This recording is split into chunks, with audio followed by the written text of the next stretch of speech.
Dan sebelum kita ke Pak Bagja dan juga Mbak Titi, saya mau ke Pak Idam dulu. Pak Idam, kalau melihat catatannya cukup banyak, Pak Idam, selain juga yang kasus di Malaysia, juga warga negara Indonesia yang tidak bisa mencoblos di London. Nanti sebelum ke Pak Bagja, tapi mungkin bisa diklarifikasi oleh KPU sendiri. Ada beberapa juga yang ramai di media sosial soal surat suara yang sudah dicoblos, kemudian kotak suara yang tidak disegel, orang yang tidak bisa memilih, atau pemilihan tidak bisa memilih karena tidak mendapatkan undangan, dan juga surat suara yang habis di luar negeri. Ini kenapa Pak bisa sampai terjadi seperti itu? Ya, memang penyelenggaraan pemungutan suara di Kuala Lumpur ini harus kami evaluasi. Ya, dan semalam kami juga sempat rapat, kami akan tindak lanjuti rekomendasi dari Bawaslu tersebut, dan dalam waktu dekat kami akan menyampaikannya kepada publik berapa banyak TPS pos ataupun KSK yang akan kami lakukan pemungutan suara ulang. Dan ini memang berkaitan dengan manajemen di sana ya. Manajemen di sana ini diawali dari data pemilih. Ya, selain itu juga untuk warga negara Indonesia yang di luar negeri yang tidak bisa memberikan hak pilihnya, terkait hal itu Pak Idam.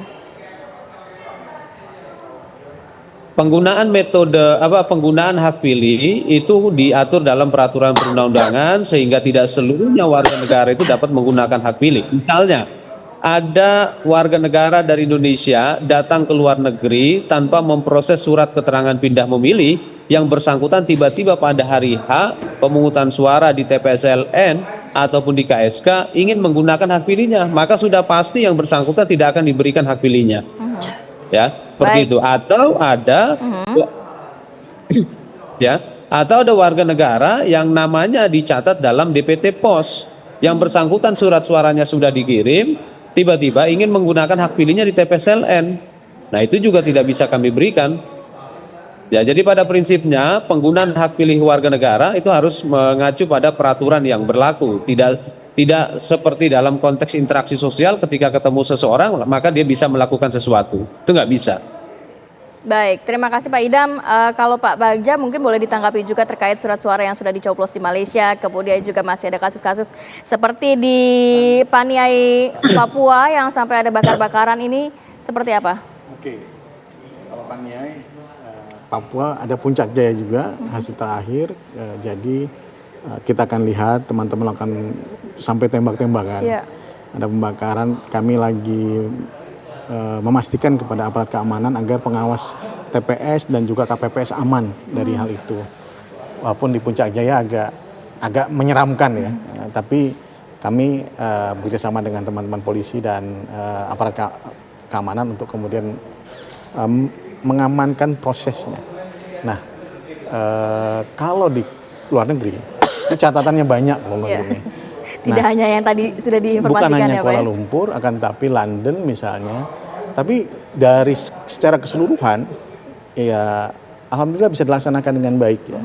Dengan jauh dari Jakarta, jauh dari Indonesia, mereka tetap bisa menyalurkan aspirasinya. Bahkan kami harus apresiasi kepada teman penyelenggara di luar negeri misalnya, ada khusus datang ke tengah laut untuk memastikan 20 orang yang ada warga negara itu pemilih. Bisa mencoblos ya.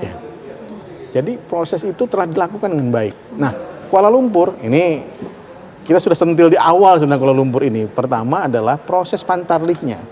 Nah, harus dibuka juga namanya ada Ghost Pantarlih di Kuala Lumpur. Jadi Ghost Pantarlih ini sebenarnya orangnya nggak ada gitu? Orangnya ada di Indonesia, tapi kemudian melakukan telepon kepada warga negara untuk memastikan DPT-nya, untuk memastikan yang bersangkutan domisili di mana. Nah, dan ini kemudian ada satu orang anggota PPRN yang sangat bertanggung jawab dan kemudian sekarang mengundurkan diri katanya. Ada yang bilang diberhentikan, mengundurkan diri, masih belum clear juga. Ini harus dijawab oleh teman-teman KPU ke depan karena kami lagi membahas ini. Jadi karena prosesnya demikian, hanya 64-68 ribu yang tercoklit. Jadi yang verify itu hanya 68.000 dari 490.000. Kemarin ada juga dipotong juga sama Bu Betty kalau tidak salah berapa ribu orang, itu masih 490.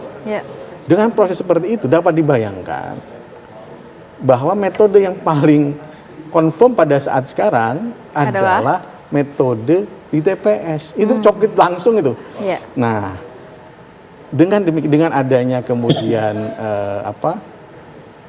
adanya video itu dan dipastikan itu adalah surat suara metode POS, dan juga ada permasalahan di KSK dan banyak KSK bermasalah. Misalnya seharusnya berapa ratus suara, tiba-tiba nambah 20 surat suara. Loh, ini dapat dari mana ini? Iya, ada Jangan-jangan dari 20 metode suara POS dimasukkan lagi ke KSK.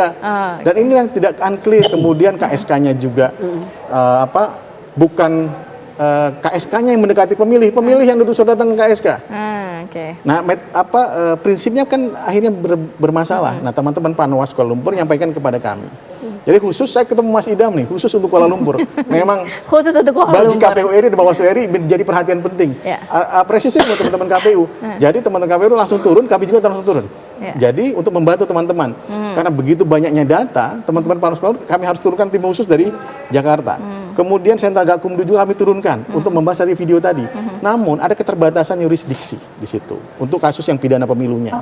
Nah, itulah yang menjadi PR kita bersama. Jadi bukan hanya PR KPU nanti nih. Kenapa kemudian ditariknya ke Mutarlih? Karena Mutarlih yang bermasalah. Nah, itu reasoning untuk teman-teman Kuala Lumpur menyampaikan rekomendasi itu. Ketemu juga dengan Mbak Titi. Mbak Titi juga perhatian. Teman-teman Mbak Titi sudah jadi pemantau di luar negeri nih. Jadi sampai kami turun tangan.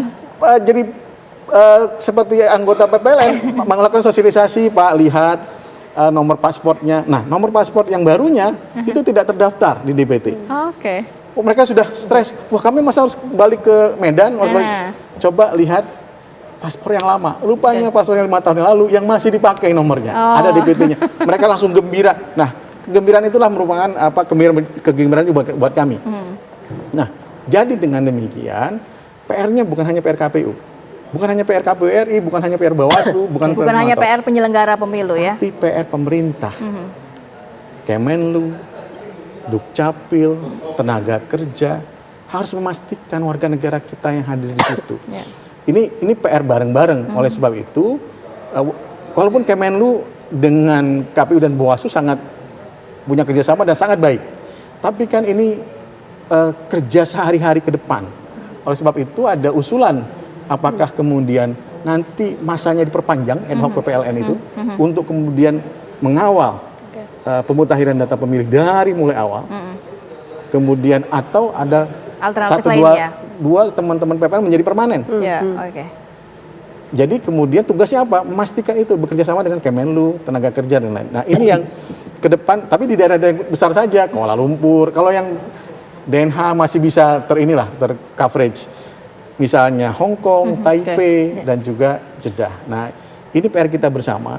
Jadi pemilu itu bukan hanya kerjaan penyelenggara, tapi kerjaan kita bareng-bareng. Kerja seluruh pihak ya Pak Bagja ya? Kami terima kasih kepada teman-teman PPLN, teman-teman KPU, sampai tingkat paling bawah di TPS. Ada suami Mbak Titi jadi ketua KPPS. Jadi Mbak Titinya jadi pemantau sekalian. Itulah kerja kita bareng. Ada permasalahan tapi tidak kemudian kita harus ke belakang. Nah, nanti proses di MK kalau terjadi, proses itu di Bawaslu untuk menilai pelanggaran administrasi. Akan seperti apa prosesnya nanti? Prosesnya itu akan ada laporan teman-teman ataupun temuan dari kami. Ini kan di proses yang kedua. Tapi jika ada para calon yang tidak puas bisa ke Bawaslu kemudian menyampaikan bahwa masalahnya apa. Kemudian biasanya pelanggaran administrasi paling banyak. Nah, itu yang kemudian kami harus bahas kapan?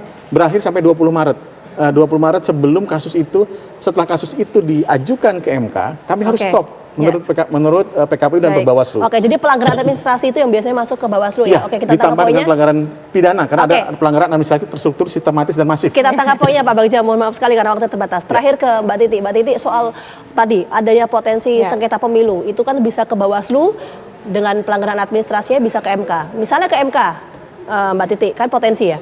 Kan kita tahu komposisi hakim di MK ini kan 8 orang. Nah, ini dalam memutuskan ini nanti seperti apa? Kalau misalnya 4-4, kita bicara potensi loh ya. 4-4 suaranya sama. Seperti apa? Kalau waktu itu kan 9. Jadi kalau misalnya ada yang berbeda kan ada satu yang sebagai penengah lah.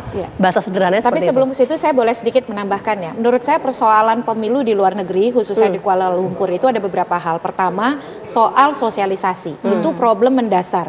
Sosialisasi itu menjadi hambatan terutama soal pengetahuan pemilih. pemilih. Selain kemudian yang kedua itu penguasaan teknis. Bisa jadi karena kita berjarak antara Indonesia dan luar negeri, itu ada disparitas kapasitas teknis. Yang ketiga itu adalah bagaimana merespon di dalam situasi terjadi hal-hal di lapangan. Karena kan memang mereka itu jauh ya. Kemarin itu luar biasanya karena ada 2 anggota KPU datang plus ketuanya sama Bawaslu dan juga beberapa pemantau dari Migrant Care. Ini harus diperbaiki, saya setuju. Karena suara di Kuala Lumpur itu besar sekali, 491.000 bisa menghantarkan orang jadi anggota DPR loh dari Dapil Jakarta 2. Nah, kursi. betul. Yang kedua tadi soal sengketa di MK. Kan ada putusan MK, Pak Anwar Usman tidak boleh terlibat karena potensi benturan kepentingan. Ini terutama di Pilpres, termasuk juga kalau melibatkan Partai Solidaritas Indonesia. Karena kan ada hubungan famili keluarga begitu ya. Jadi itu yang pertama prinsipnya. Yang kedua adalah bagaimana kalau ini ada 8 hakim terlibat, ketua akan memegang keputusan menentukan dalam hal terjadi deadlock. Itu diatur di dalam Undang-Undang Mahkamah Konstitusi. Nah sekarang nih kalau saya sebut klasemennya agak berubah nih, karena kan ada pergantian pemain 2 orang, Hakim Wahidudin Adams dan Manahan Sitompul itu digantikan oleh Arsul Sani dan Ridwan Mansur. Jadi bisa jadi konfigurasi hakim juga berubah. Tapi yang paling penting adalah mari kita hargai orang yang mengambil langkah hukum. Jangan dianggap itu sebagai mengganggu proses pemilu. Langkah hukum disediakan oleh undang-undang dan memang kalau mereka manfaatkan itu suatu yang menjadi hak. Tetapi yang harus dipastikan proses di Bawaslu harus berjalan transparan, akuntabel. Proses di MK juga demikian, memberikan ruang yang cukup untuk melakukan pembuktian dan juga melahirkan proses yang akuntabel. Oke, artinya dengan komposisi 8 hakim di MK itu decision maker-nya nanti adalah tetap ketuanya ya? Decision maker itu bersama dalam hal tapi terjadi kalau ada deadlock nanti betul. mengarahnya ke ketuanya Betul. begitu ya, Dan Mbak Titi, persidangan itu berjalan 14 hari kerja, dilakukan terbuka dan dibuka untuk umum sehingga kita semua publik bisa melihat prosesnya dan kemudian ikut menilai ya, karena kalau sudah terbuka kan publik juga bisa ikut memberikan. Jadi kita sama-sama kawal karena ini waktunya masih panjang sekali, tidak hanya mencoblos di TPS, masih ada penghitungan, ada real count dari KPU, belum nanti kalau ada sengketa pemilu dan lain sebagainya. Sekali lagi terima kasih banyak untuk terima kasih seluruh banyak Mbak Titi, Pak Wajah dan juga Pak Idam. Terima kasih atas waktunya. Mas Idam. Sehat-sehat, harus sehat semuanya ya sampai dengan akhir proses nanti. Mas Idam sehat-sehat, Mas Idam. Termasuk hostnya juga harus selalu Harus sehat. sehat.